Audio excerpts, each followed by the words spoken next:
আমার মতে যাদের সামর্থ্য আছে তাদের কখনোই গ্রামে থাকা উচিত না। গ্রামে ১০০ বিঘা জমির মালিক হওয়ার চেয়ে শহরে এক টুকরা বাসা ভাড়ায় থাকা অনেক ভালো, অনেক সম্মানের, অনেক আরামদায়ক।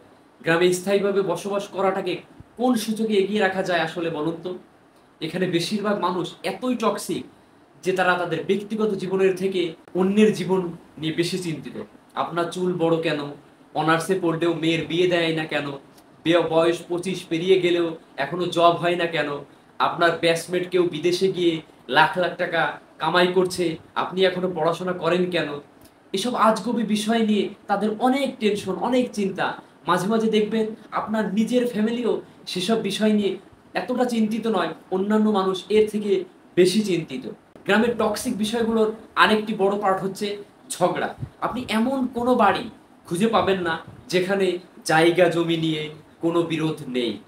প্রত্যক্ষ বা পরোক্ষভাবে এই ফ্যামিলি সেই ফ্যামিলির সাথে কোনো না এককভাবে ঝগড়া লেগেই থাকে। 1 ইঞ্চি জায়গা নিয়ে মাথা ফাটাফাটি, অশ্লীল ভাষায় গালাগালি, মামলা মোকদ্দমা পর্যন্ত হয়ে থাকে। এইজন ওইজনের নামে গোপনে প্যাঁচ লাগিয়ে ঝগড়া বাঁধিয়ে দেওয়া, কাউকে পছন্দ না হলে তার নামে এই জায়গায় ওই জায়গায় গিয়ে বদনাম রটিয়ে বেড়ানো, এমনকি বিয়ে আসলেও গোপনে প্যাঁচ লাগিয়ে দেওয়া গ্রামের বেশিরভাগ মানুষের যেন একটি নিত্যদিনের কাজ। আপনি মানেন কিংবা না মানেন, গ্রামের বেশিরভাগ মানুষই এতটা অজ্ঞ যে তারা সফটওয়্যার ইঞ্জিনিয়ার বোঝে না, ইলেকট্রিক্যাল ইঞ্জিনিয়ার বোঝে না, এমবিএ এমবিবিএস ডাক্তার এগুলোর মানে বোঝে না। তাদের কাছে সরকারি চাকুরি মানে পুলিশ হোক বা কনস্টেবল হোক, সেনাবাহিনী হোক বা সৈনিক হোক, প্রাইমারি স্কুলের শিক্ষক হোক, এগুলোই তাদের কাছে, এগুলোই। নার্সিংয়ে পড়া স্টুডেন্টকে যেমনভাবে ডাক্তার ভাবে, তেমনি সরকারি মেডিকেল এমবিবিএস পড়ুয়া কাউকেও সেই একই রকমই ভাবে।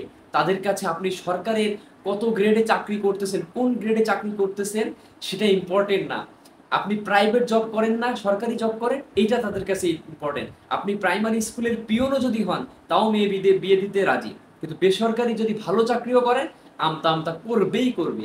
তাদের কাছে আপনার উচ্চ শিক্ষা গ্রহণের থেকে আপনার সেই বন্ধুর দাম বেশি যে এইচএসসির পর সৈনিক, কনস্টেবল বা বিদেশে কোনো কাজে চলে গেছে। আর টক্সিসিটির সবচেয়ে বিরক্তিকর পার্ট হচ্ছে গ্রামের চায়ের দোকানগুলো। গ্রামের প্রতিটা চায়ের দোকানে চায়ের চুমুক উঠেই গিবত দিয়ে, যেখানে কার বউয়ের বাচ্চা হচ্ছে না, কার বউ প্রেগনেন্ট, এইগুলো থেকে শুরু করে রাজনীতিতে যাবে, খেলাধুলায় যাবে, কোনোটারই গবেষণা আসলে বাকি থাকে না, যার অধিকাংশই আবার গুজব। এত সবের মাঝেও কিছু আপনার শুভাকাঙ্ক্ষী থাকে যারা আপনাকে বুঝতে চায়, বোঝে, বোঝার চেষ্টা করে, যারা অন্যের ব্যক্তিগত জীবন নিয়ে এত আগ্রহী নয়, যারা মানে উচ্চশিক্ষা অর্জনের থেকে বিদেশ চলে যাওয়া কিংবা অন্য কোনো কাজে যাওয়া কখনোই বেটার অপশন হতে পারে না। যারা চায়ের কাপে মিথ্যা আর গীবতের ধূপ উঠোয় না, তাদের সেলুট, তারা আজীবন সম্মান প্রাপ্য।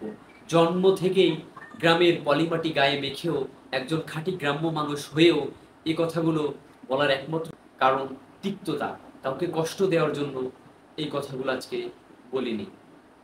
ক্ষমা করবেন সবাই।